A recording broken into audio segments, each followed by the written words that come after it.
Il s'agit d'une indemnité mensuelle. Cette mesure exceptionnelle concerne tout salarié affilié à la CNSS, déclaré en février 2020 et se trouvant actuellement en situation d'arrêt temporaire du travail. L'indemnité mensuelle s'élève à 1000 dirhams net pour le mois de mars 2020 et à 2000 dirhams net pour les mois d'avril, mai et juin 2020. Cette indemnité, qui est prise en charge totalement par le Fonds spécial pour la gestion de la pandémie du coronavirus, sera versée aux bénéficiaires via un virement bancaire ou mise à leur disposition par mandat postal à leur adresse personnelle.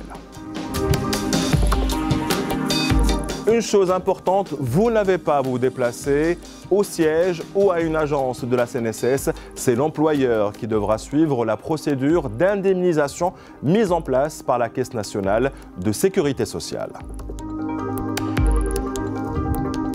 Il ne pourra pas y avoir de cumul des deux indemnités. En effet, cette indemnité remplace l'indemnité pour perte d'emploi prévue par le régime de sécurité sociale géré par la CNSS. La seule indemnité qui sera versée par la CNSS est celle portant sur l'arrêt temporaire du travail suite à la pandémie de Covid-19.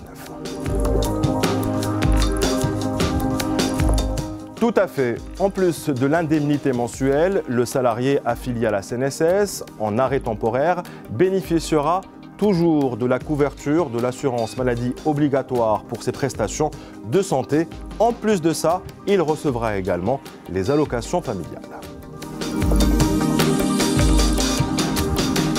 Un report des échéances des crédits n'est pas automatique.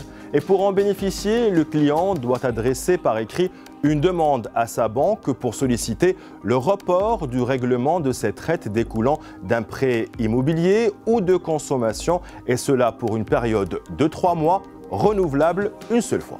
En revanche, le deuxième report, s'il est sollicité, doit être justifié par une autre demande écrite argumentée par la situation financière du client ou de l'arrêt de l'activité génératrice de revenus.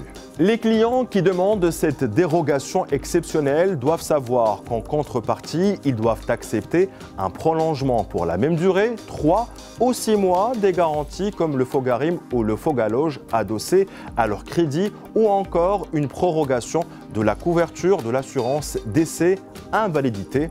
Et n'oublions pas de respecter le dispositif sanitaire.